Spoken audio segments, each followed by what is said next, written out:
Elle n'était pas laissée là par accident. Un fauteuil roulant était traîné à travers la neige, ses mains attachées, sa bouche scellée, et elle était abandonnée dehors une vieille cabane de montagne, faisant confiance au froid et au silence pour faire le reste.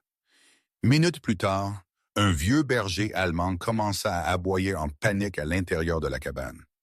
Quand le vétéran ouvrit sa porte, il pensa qu'il sauvait une étrangère. Il ne savait pas qu'il entrait dans une vérité destinée à rester enterrée. Avant nous commençons, s'il vous plaît, prenez un moment pour vous abonner à la chaîne et dites-nous d'où vous regardez dans les commentaires ci-dessous. Votre soutien signifie vraiment le monde pour nous. La tempête arriva tôt, traînant neige lourde et vent hurlant des montagnes vers le bas, avalant la nuit jusqu'à ce que le monde au-delà de la cabane cessa d'exister. David Miller avait construit sa vie autour de ce genre de silence. À 49, il vivait seul dans une cabane en bois battue par les intempéries, enfoui profondément dans les hautes terres couvertes de neige. Un endroit oublié par les cartes et majoritairement ignoré par les gens. Il était venu ici après la guerre, après le Moyen-Orient, après le bruit et le sang, et les instructions sans fin criées par-dessus les coups de feu. La cabane était vieille, ses bûches obscurcies par des décennies de tempêtes, ses fenêtres épaisses de rayures laissées par la glace portée par le vent. Ce n'était pas grand-chose, mais c'était solide, et les choses solides importaient à David. Le jour, il travaillait tous les emplois qu'il pouvait trouver dans les villes proches, réparant moteurs cassés, aiguisant tronçonneuses et fendant des bûches pour des hommes plus jeunes et plus bruyants que lui. Ses mains étaient épaisses et cicatrisées, jointures en permanence gonflées, doigts raides du froid et d'années de labeur. Son corps portait toujours la forme disciplinée d'un soldat, grand, aux épaules larges, compact de force qui n'avait pas complètement pâli. Son visage était anguleux, coupé nettement aux pommettes, sa mâchoire carrée et lourde, habituellement caché derrière une couche grossière de chaume-poivre et celle qu'il ne se donnait plus la peine de tailler. Ses cheveux étaient courts, inégaux, majoritairement gris maintenant, coupés avec le même soin utilitaire qu'il appliquait à tout le reste. Ses yeux étaient toujours bleus, vigilants et distants, du genre qui s'adoucit rarement, non pas parce qu'ils ne pouvaient pas, mais parce qu'ils avaient appris qu'il était dangereux de le faire. La nuit, le monde de David rétrécissait. Il n'y avait pas de bavardage radio, pas de moteur, pas de voix. Le seul vent glissant à travers les cols de montagne, l'effondrement lent des bûches brûlantes dans la cheminée, et Max. Max était un berger allemand, 6 ans, grand même par les standards de la race, son cadre puissant sans être encombrant. Son pelage était un mélange dense de gris et noir, assez épais pour disparaître dans l'ombre quand il restait immobile. Une oreille portait une petite entaille, une cicatrice d'un passé dont David ne demanda jamais. Ses yeux étaient ambrés, vifs et intelligents, toujours traquants, toujours mesurants. Max n'était pas un chien qui mendiait ou se penchait vers l'affection. Il restait proche sans toucher, loyal sans besoin, comme si sa présence était un devoir qu'il avait volontairement choisi. David faisait confiance à Max d'une manière qu'il ne faisait confiance à personne d'autre. Le chien ne mentait jamais. Cette nuit-là, la tempête pressa plus fort que d'habitude. Le vent claqua dans les murs de la cabane, faisant vibrer les clous lâches et secouant les étagères.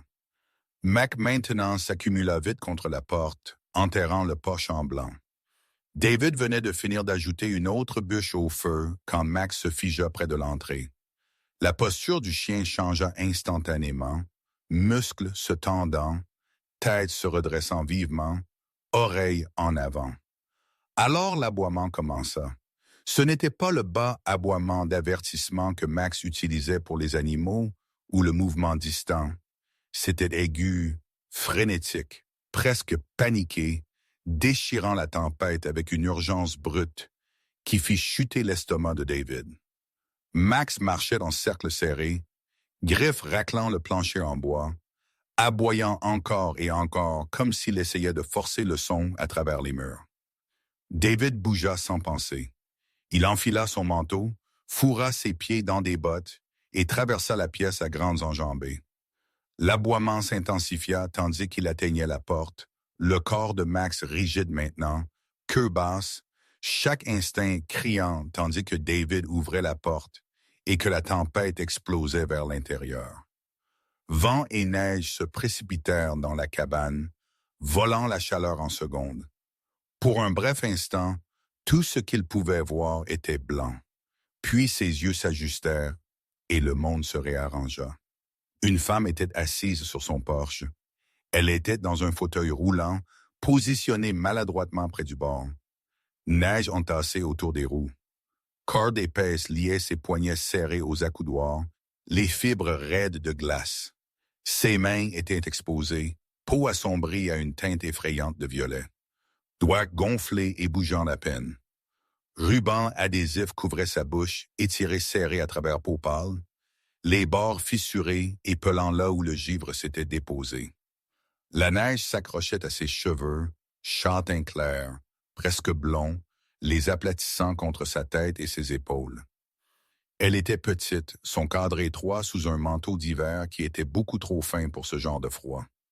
Ses épaules tremblaient de manière incontrôlable. Que ce soit de peur ou d'hypothermie, David ne pouvait dire. Ses yeux étaient grands, reflétant la lumière du feu derrière lui, vitreux de terreur et d'épuisement. Elle semblait abandonnée, non perdue, non blessée par accident, abandonnée avec intention, laissée dans la tempête de la manière dont on pourrait jeter quelque chose de cassé au-delà de l'usage. David ne bougea pas. Le vent hurlait entre eux, la neige fouettant le porche, mais le son s'estompa à l'intérieur de sa tête. Sa poitrine se serra alors que quelque chose de vieux et d'enterré forçait son chemin à la surface. L'image devant lui se tordit, se remodelant en un autre endroit, un autre temps, chaleur au lieu de froid, fumée au lieu de neige. Un homme criant dans une langue que David comprenait à peine, piégé sous les décombres, tendant la main avec une main qui deviendrait bientôt immobile. David se souvint courir vers ce son, cœur battant, fusil rebondissant contre sa poitrine. Il se souvint arriver secondes trop tard, le cri se coupant, le silence qui suivit. La femme sur le porche le fixa, yeux suppliants, impuissante, ligotée et gelant. L'écho de ce cri d'il y a longtemps résonna dans ses oreilles, fusionnant passé et présent en un seul moment insupportable. David se tenait là, bottes enracinées au sol, souffle peu profond tandis que la tempête faisait rage et que la mémoire l'écrasait. Il avait entendu un cri comme celui-ci avant, et une fois il était arrivé trop tard. David ne posa pas de questions. Il ferma la porte contre la tempête et porta la femme à l'intérieur avec une force prudente qui venait d'une longue habitude, pas de tendresse. Elle était légère dans ses bras, de manière troublante, son corps raide de froid et de peur. Il la posa près de la cheminée sur une couverture pliée, gardant une distance mesurée, comme si une gentillesse soudaine pouvait la briser. Il attisa le feu, le nourrit de bois sec, et posa une bouilloire sur le poêle en fer. C'étaient des mouvements appris dans des endroits où la panique gaspillait le temps, et le temps coûtait des vies. Max les suivit à l'intérieur, puis se tourna et se positionna carrément devant la porte, son corps large bloquant l'entrée, oreilles en avant, yeux vifs. Il ne s'allongea pas. Il montait la garde. La respiration de la femme se coupa tandis que la chaleur revenait, peu profonde et inégale. Ses lèvres tremblèrent, mais elle ne pleura pas. Quand David s'agenouilla finalement pour couper la corde restante de ses poignets, elle tressaillit au son de la lame, puis se força à l'immobilité.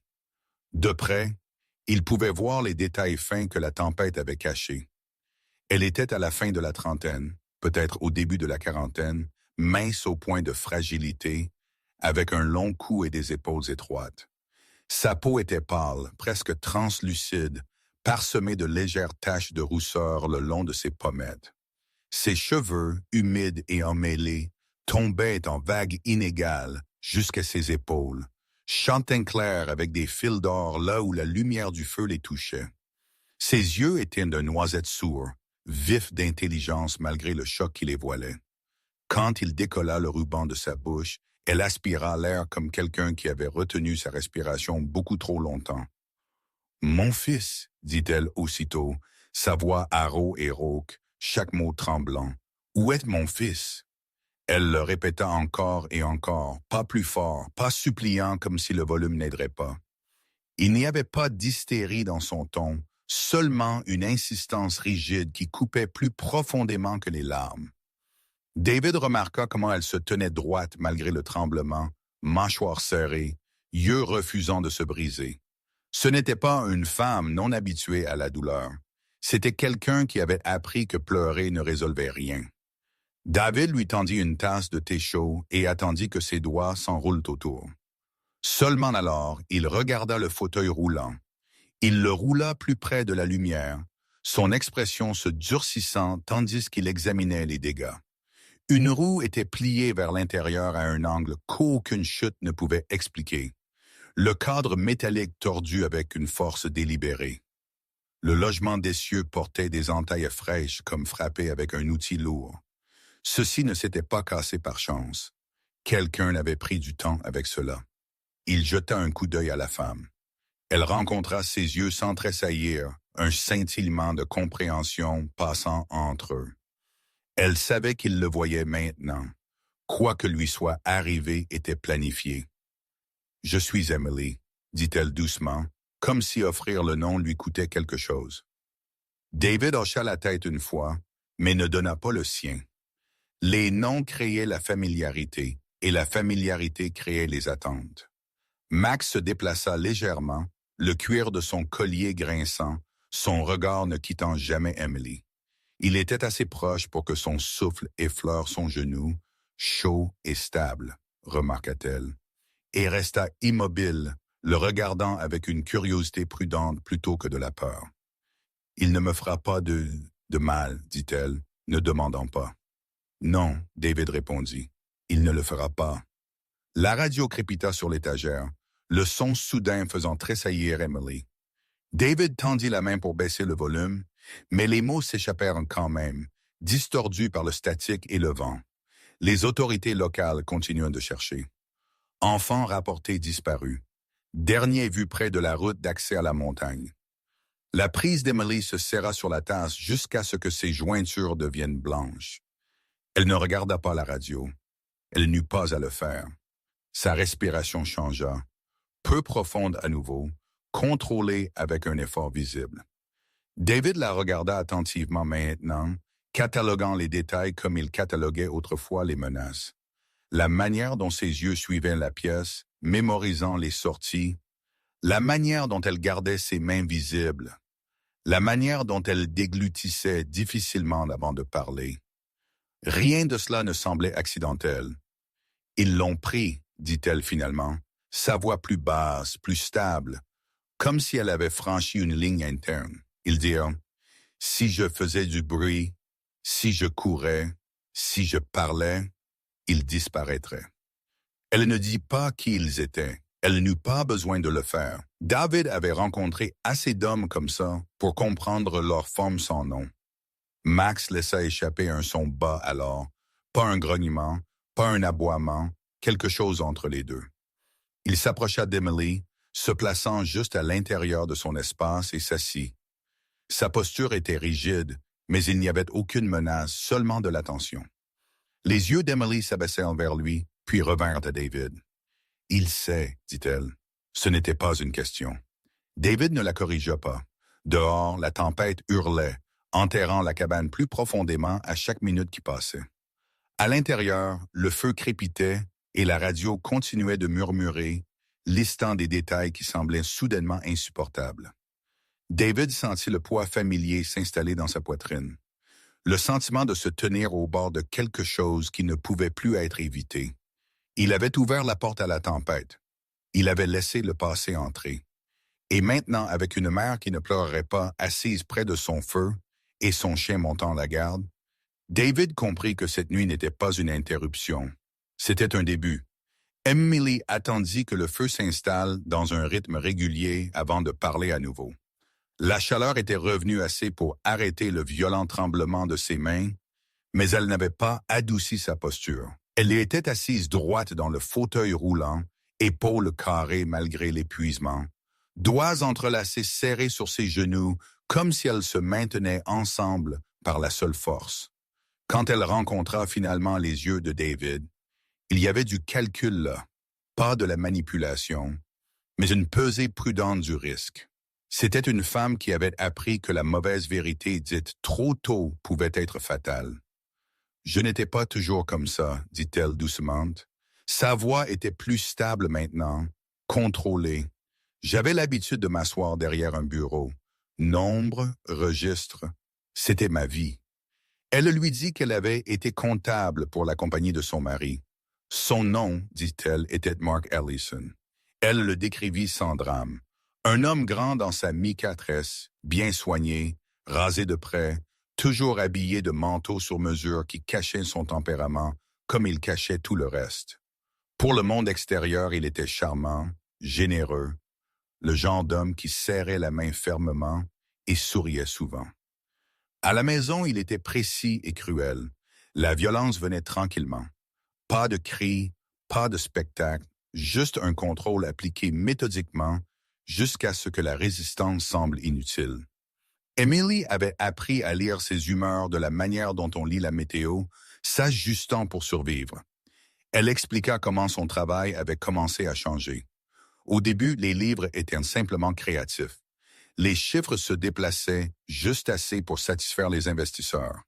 Puis vinrent des sociétés écrans, des comptes offshore, des transactions conçues pour disparaître. La voix d'Emily se tendit tandis qu'elle parlait, mais elle ne s'arrêta pas, et elle dit à David comment elle avait trouvé l'erreur. Un petit transfert négligé reliant tout ensemble. Preuve. Je n'avais pas l'intention de le garder, dit-elle. Je ne pouvais juste pas le dévoir. Elle baissa les yeux vers ses mains alors balait contre le tissu sombre de son manteau.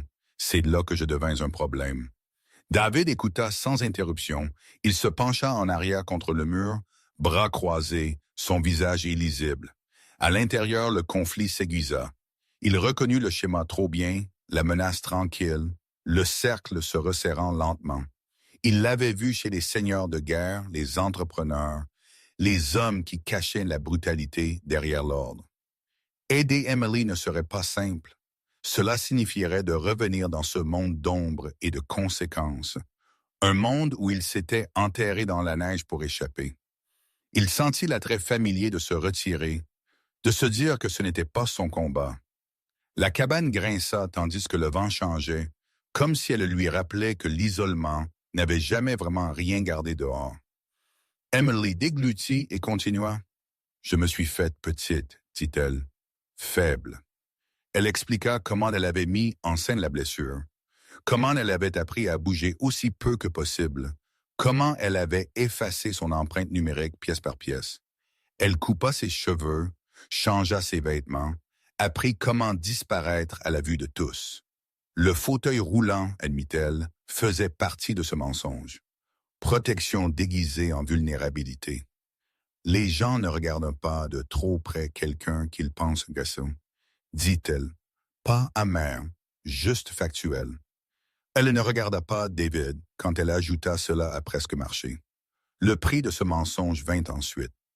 Sa voix chancela pour la première fois quand elle prononça le nom de Noah. Noah avait 7 ans, dit-elle, petit pour son âge, avec des cheveux foncés qui ne restaient jamais peignés et des yeux trop observateurs pour un enfant. Il aimait les puzzles et mémorisait les cartes. Elle décrivit comment Mark l'avait emmené faire un tour, comment le message était arrivé des heures plus tard. Pas de menace, pas de demande, juste un rappel de conséquences. Le calme d'Emily craqua alors, seulement légèrement, mais assez pour que David voie la tension sous ce que-là. « Il n'est pas blessé, dit-elle rapidement, comme si elle se convainquait. « Pas encore. » Le silence s'installa sur la pièce. Max bougea alors, se tapotant plus près d'Emily. Il baissa la tête et renifla l'écharpe qu'elle avait serrée plus tôt. sa queue donnant un seul balayage lent contre le sol. La concentration du chien s'aiguisa, narines s'évasant, comme si l'odeur lui disait plus que les mots ne le pouvaient. David observa l'interaction attentivement. Max ne recula pas. Il ne se hérissa pas. Il s'attarda, absorbant l'information avec une intensité tranquille. « C'est le sien », dit Emily doucement, remarquant l'attention de David. « L'écharpe de Noah. » David expira lentement. La décision le pressait, lourde et inévitable. Il avait passé des années à se convaincre que s'en aller était sagesse, que la survie signifiait le désengagement. Mais la présence de l'écharpe, la certitude dans le comportement de Max perturba cette logique. Il sentit le passé remuer à nouveau. Pas le chaos de la guerre, mais la responsabilité qu'il avait autrefois acceptée sans question. Il regarda Emily, vit non pas une manipulatrice, mais une stratège poussée au désespoir. « Vous comprenez ce que vous demandez, » dit-il finalement. Ce n'était pas une accusation.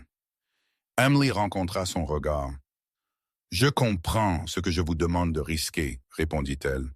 Elle ne supplia pas. Elle ne pleura pas. Elle attendit seulement. Dehors, la tempête continua son assaut, isolant la cabane du monde. À l'intérieur, David réalisa que le choix qu'il avait évité était déjà fait, non par des mots, mais par l'alignement tranquille des faits, des instincts et le signal stable, indubitable du chien se tenant entre eux. Le mensonge l'avait maintenu en vie. Ce qui venait ensuite déciderait si l'un d'eux restait ainsi. David les sentit avant de voir quoi que ce soit qui puisse être appelé preuve. La forêt avait une manière de changer sa posture quand des étrangers s'y déplaçaient, et cette nuit-là, elle se sentait fausse. Des branches pliées là où le vent ne les avait pas touchées. Neige pressée à plat en chemin court et nerveux qui se terminait trop abruptement. Le silence brisé non par les animaux, mais par sa propre absence. David se tint immobile au bord des arbres, souffle lent, épaules détendues, laissant ses sens se recalibrer comme il le faisait quand le monde l'exigeait. Il ne chassait pas, il ne poursuivait pas. Il gardait quelque chose de fragile, et cette différence importait. La guerre lui avait appris comment prendre une vie. Cela avait pris plus longtemps pour apprendre à en garder une. Max se déplaça à ses côtés, poids en avant, nez levé. Le pelage du chien était maintenant saupoudré de blanc. Fourrure épaisse attrapant la neige qui fondait et regelait en touffes le long de son dos, il bougea avec une retenue délibérée. 6 ans et aguerri, muscles ondulants sous son volume hivernal. Ses oreilles suivaient les changements minimes de son, ses yeux ambrés fixés sur l'obscurité devant.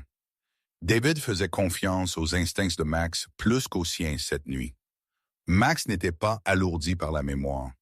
Il réagissait à ce qui était réel, présent, immédiat. Quand Max fit une pause, David fit une pause. Quand Max s'inclina à gauche, David suivit. Ils avançaient sans hâte, lisant le sol comme d'autres lisent les signes. David s'accroupit et étudia la neige. Les marques étaient faibles, intentionnellement éraflées, mais elles trahissaient d'un rythme. Bottes trop lourdes pour la randonnée, pas placées avec confiance plutôt qu'avec soin.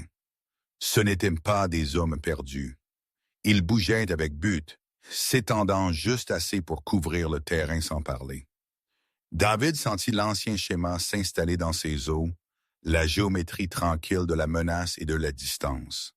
Il remarqua des brindilles cassées à hauteur d'épaule, un signe de passage hâtif, et l'indentation révélatrice où quelqu'un s'était agenouillé, peut-être pour écouter, peut-être pour attendre. Sa mâchoire se serra. Qui qu'ils fussent, ils croyaient que le temps était de leur côté. Max avança le premier, tête baisse, queue de niveau, respiration peu profonde. Il trouva les endroits où la neige avait été perturbée par le métal, du fil brossé de côté, un fil de détente à moitié enterré, grossier mais efficace.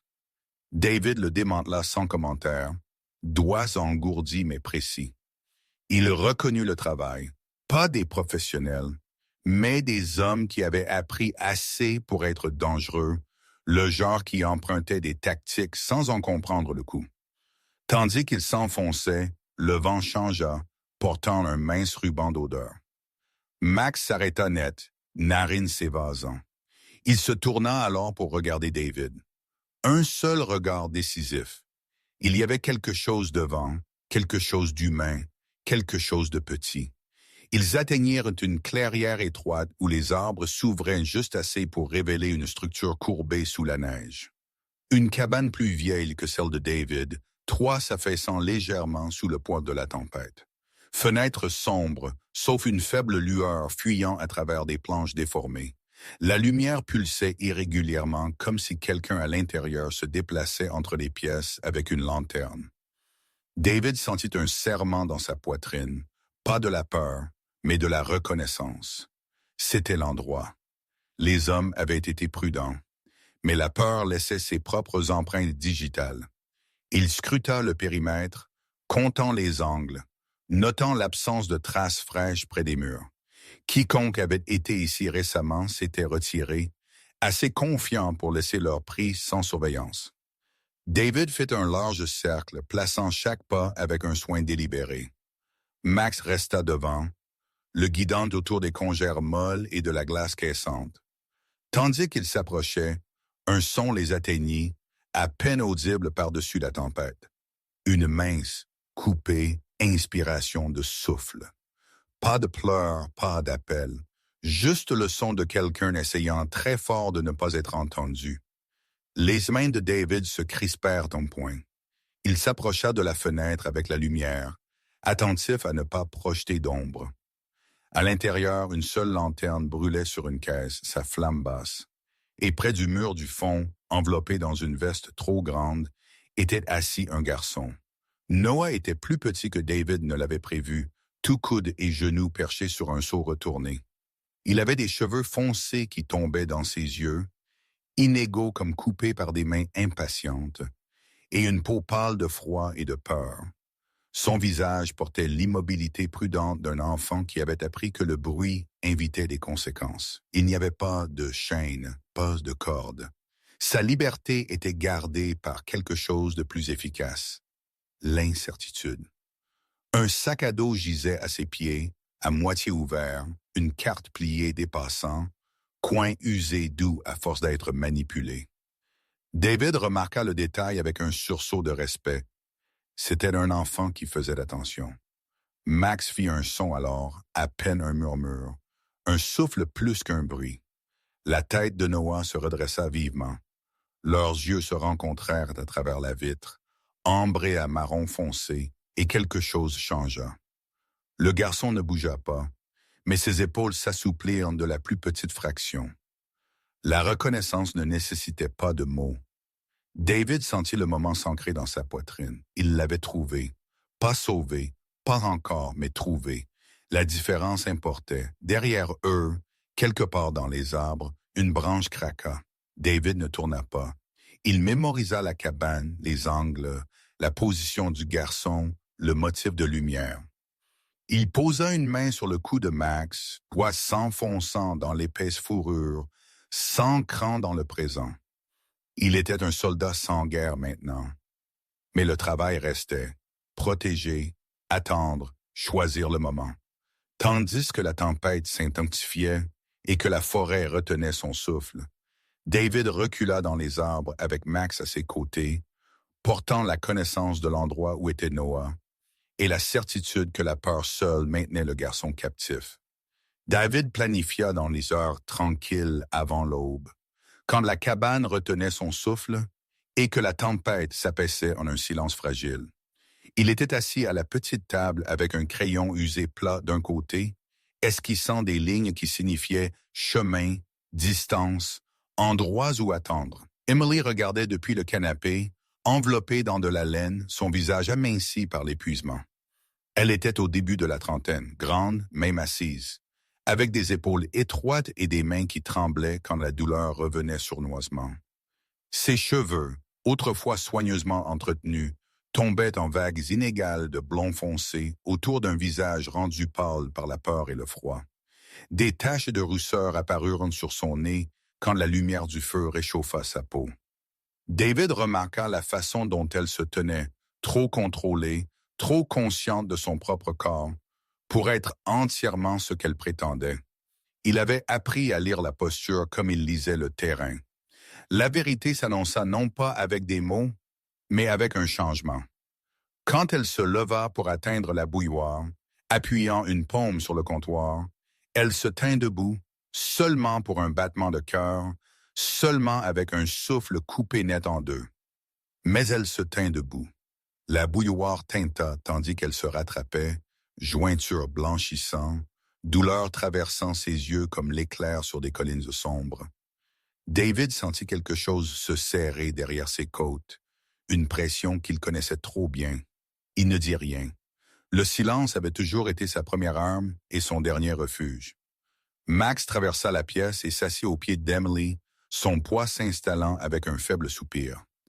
C'était un grand berger allemand, 6 ans, à la poitrine large et épais pour l'hiver, avec un pelage gris argenté qui s'assombrissait le long de son dos et s'éclaircissait à la gorge. Son museau avait commencé à pâlir sur les bords, un signe d'âge ou de sagesse, selon qui regardait. Il ne fixa pas les jambes d'Emily. Il regarda son visage, son souffle, le petit tremblement qui la traversait quand elle bougeait. Ses oreilles remuèrent une fois, puis se détendirent. David le vit alors, le verdict du chien livré sans cérémonie. Max ne s'éloigna pas. Il se pencha, posant son menton sur la cheville d'Emily comme pour l'ancrer au moment. Les chiens ne pesaient pas les histoires. Ils pesaient de la douleur. Et Max avait décidé où vivait la vérité. Quand David parla finalement, ce n'était pas une accusation. « Combien de temps ?» demanda-t-il, voix égale, yeux toujours sur la carte. Emily déglutit. Elle ne le regarda pas d'abord. « Minutes, dit-elle. Parfois moins, parfois plus longtemps, si la douleur ne bloque pas tout. » Sa voix était stable parce qu'elle la rendait telle. « Je n'ai pas menti pour vous blesser. » Le crayon de David s'arrêta et il sentit l'ancienne poussée, la chaleur aigre de la trahison qui l'avait suivi chez lui du désert, le souvenir de promesses qui s'évaporaient sous la pression. Il se souvint des hommes qui souriaient et disaient qu'ils s'en occupaient, et le coup de les croire. Il se souvint d'avoir choisi de faire confiance une fois, et les noms qui le suivaient dans son sommeil. « Vous avez menti, dit-il doucement. » Emily hocha la tête. « Pour vivre, répondit-elle, et pour garder mon fils en vie. » La pièce absorba les mots. Max leva sa tête et regarda la porte, puis de nouveau Emily, comme s'il comptait les personnes qui importaient et la distance entre elles. Dehors, la forêt portait le travail tranquille de Noah. Le garçon avait appris ce que les hommes autour de lui ne remarqueraient pas. Il avait 7 ans, petit pour son âge, avec des yeux foncés qui manquaient peu et une immobilité qui venait d'une longue pratique. Il ne courut pas. Il ne pleura pas. Il pela la doublure tricotée d'un gant et fourra les fils sous une planche lâche. Traîna une bande de tissu le long de l'écorce où la sève retiendrait l'odeur. Pressa ses paumes contre la neige pour laisser de la chaleur même si elle disparaissait. Il connaissait les chiens. Sa mère lui avait appris comment les saluer lents, ouverts, honnêtes. Il avait écouté quand elle avait dit que les animaux savaient des choses avant les gens. Quand les hommes tournaient leur dos, Noah travaillait. Quand il regardait, il devenait silencieux comme la pierre. David ajusta le plan. Il ajouta une note où il n'en avait pas voulu.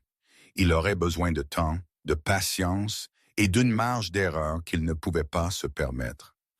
Il ne dit pas cela à voix haute. Il regarda Emily enrouler ses mains autour de la tasse et respirer à travers la douleur. Regarda l'effort lui coûter plus qu'elle ne laissait paraître. « Vous auriez pu me le dire, dit-il. » Emily rencontra son regard. Alors il n'y avait pas de défi là, seulement une résolution amincie. « J'aurais pu, répondit-elle, et vous auriez pu me renvoyer. » David n'eut pas de réponse à cela. Il se leva, enfilant sa veste, le cuir craqué et doux d'années d'usage. Max se leva avec lui, queue basse, prêt. Les yeux du chien se tournèrent vers Emily à nouveau, une question sans mots. David sentit l'attrait de cela. Le choix entre la retraite et l'engagement. Le soldat, sans guerre, pesa le champ et choisit la ligne qu'il tiendrait. Ils se déplacèrent à travers les arbres avec soin, David menant jusqu'à ce que Max s'écarte, nez baissé, suivant l'histoire que Noah avait écrite en fragments. La piste était imparfaite de par sa conception, les signes trop petits pour des hommes qui cherchaient des raccourcis et de la certitude. Max suivit quand même, parce que c'était son travail, de faire confiance à ce qui était réel, même quand c'était faible. David vit la doublure de gants à moitié enterrée près d'une racine, l'écorce éraflée, le motif de pose qui éplait la peur sans panique. Il sentit la colère s'écouler en quelque chose de plus dur et plus propre. Il ne s'agissait pas d'être dupé. Il s'agissait de voir assez clairement pour agir. Il s'agenouilla une fois, touchant la neige où il y avait eu de la chaleur, et se leva avec un hochement de tête. « Bon garçon », murmura-t-il. « Pas un éloge, mais une promesse. » Au moment où ils revinrent, la lumière avait changé. Emily était assise plus droite maintenant, mâchoire serrée comme si la décision lui avait donné quelque chose sur quoi se tenir, même quand ses jambes ne le freinent pas. David s'arrêta pour s'éloigner en marchant. « Nous partons cette nuit, » dit-il. « Tranquille, pas d'armes, pas de hâte. » Emily expira, un son qui portait soulagement et peur ensemble. Max se plaça entre eux, stable comme un poteau enfoncé profondément. David regarda le chien et comprit la cruauté de la leçon. Et la vérité ne rendait pas les choses plus faciles. Elle les rendait possibles. Il avait été menti, oui, mais il n'avait pas eu tort sur ce qui importait, et Max non plus. Ils bougèrent quand la tempête s'épaissit, quand le son était avalé, et que le monde se rétrécissait au souffle et à la neige. David choisit l'heure comme il choisissait autrefois des racines à travers des rues hostiles, en écoutant ce que la nuit permettait. Il ne portait pas d'arme à feu, seulement un court couteau utilitaire à sa ceinture, plus habitude qu'intention. Des années de labeur et de retenue l'avaient sculpté maigre et anguleux. Barbe rimait avec la glace, yeux calmes et délibérés. Max fantomatisait devant, une large forme gaie argentée qui semblait absorber la lumière, son corps de 6 ans bougeant avec une précision économique. Il ne tira pas ou ne se précipita pas. Il guida, suivant les fragments brisés d'odeur que Noah avait laissés derrière. La cabane émergea des arbres sans cérémonie, courbée sous la neige, sa seule fenêtre sombre. David fit une pause, comptant les battements de cœur, lisant la manière dont le vent pressait contre les murs. À l'intérieur se trouvaient 2 hommes, endormis et insouciants, bottes abandonnées près de la porte. Certains la peur garderaient le garçon immobile. Max s'assit et attendit. David ouvrit la porte par pouce et entra comme s'il entrait dans une chambre de malade. L'air sentait le kérosène et la laine humide. Il traversa la pièce en silence, chaque mouvement patient et exact, jusqu'à ce qu'il atteigne le mur du fond où une petite figure se tenait, yeux grands mais stables. Noah ne cria pas. Il courut. Il traversa l'espace et entra en collision avec la poitrine de David, bras se verrouillant serrés, visage enfoui dans la veste en cuir craqué comme si c'était un mur qui ne pouvait pas tomber. David s'agenouilla, une main stable dans le dos du garçon, l'autre soutenant sa tête, doigts s'enfilant à travers des cheveux foncés coupés inégalement. Max se positionna entre les dormeurs et la porte, corps carré, oreilles en avant, une barricade vivante. Il ne grogna pas. Il regarda. Les hommes bougèrent une fois comme marmonnés et continuèrent de dormir. La tempête garda leur secret. Dehors, le vent les déchira comme s'il était en colère par leur succès. Emily attendit là où David lui avait dit de se tenir, près d'une ligne d'épinettes qui émoussait les rafales. Elle était debout, non parce que c'était facile, mais parce que c'était nécessaire. Grande même maintenant, la douleur la courbant mais ne brisant pas sa ligne. Sa mâchoire serrée, peau pâle sous les coups de vent, cheveux blonds foncés tirés en arrière, avec des mains tremblantes. Quand elle vit Noah, la retenue se brisa. Elle traversa les derniers pas sur des jambes qui criaient en protestation et se plia autour de son fils, larmes gelant sur ses joues, tandis qu'elle le tenait comme quelqu'un apprenant un miracle par le toucher. Max élargit sa position derrière eux. David resta un pas en arrière, gardant leur espace. Les sirènes vinrent plus tard, lumière bleue et rouge meurtrissant la neige, tandis que les adjoints arrivaient. Hommes fatigués, reconnaissants pour une nuit sans sang. Sheriff Allen Brooks, trapu et à moustache grise, prit la tête avec une autorité tranquille, mains ouvertes, voix basse. Les hommes dans la cabane furent pris sans lutte. Questions et procédures suivirent. Mais rien de cela n'appartenait au moment. Ce qui importait était la respiration de Noah ralentissant contre l'épaule d'Emily. Max s'installant à leurs pieds, alerte mais calme, et la manière dont les mains de David s'arrêtèrent finalement de trembler, tandis que les voitures de patrouille disparurent dans les arbres. Quand la route se dégagea, Noah fut attaché dans un véhicule de police et Emily s'installa à côté de lui. David se tint seul à nouveau avec Max. Le chien secoua la neige de son pelage et pressa son épaule brièvement contre le genou de David, un toucher qui ne demandait rien et donnait assez. David expira longuement et lentement, sentant le poids se lever. Cette fois, il n'était pas venu trop tard, pas tôt, pas en retard, à l'heure. L'affaire se clôtura de la manière dont certaines vérités le font, tranquillement, sans titre ni cérémonie. Emily et Noah furent déplacés en protection des témoins sous de nouveaux noms qui s'adaptaient facilement dans les petites villes, des noms qui ne freinent pas tourner les têtes ni inviteraient des questions. Les salles d'audience furent évitées, les déclarations gérées par des intermédiaires. Les hommes qui les avaient chassés se replièrent dans un système qui n'avait pas besoin de la présence de David pour finir le travail. Quand un officier lui offrit une récompense, David déclina avec le même hochement de tête stable qu'il utilisait pour les choses qui ne lui appartenaient pas. Métaux, mention, gratitude parlée trop fort. Il avait appris que le bruit pouvait dévaloriser ce qui importait. Il retourna à sa cabane avec Max et laissa la forêt reprendre son rythme, neige fondant en gadoue, puis en terre sombre, honnête. Le printemps vint tard aux montagnes, mais il vint tout de même, et David passa les semaines à réparer ce que l'hiver avait plié. Poteaux de clôture enfoncés droits à nouveau, une porte qui avait commencé à s'affaisser raccrochée avec un soin patient. Il travaillait comme il l'avait toujours fait, épaules détendues, mouvements exacts, barbe taillée plus courte maintenant que le froid s'était apaisé. Ses mains portaient des vieilles cicatrices du labeur et du service, doigts épaissis par des années d'outils et de choix. Max le suivait partout, le pelage gris argenté du chien muant en ton plus clair, son pas plus lent, plus facile. Pour la première fois depuis des années, David remarqua l'absence de vigilance en lui-même. Les nuits étaient toujours calmes, mais le calme ne pressait plus contre sa poitrine comme un poids. La lettre arriva un matin mince de soleil, l'enveloppe simple et non ornée. David reconnut l'écriture avant de l'ouvrir.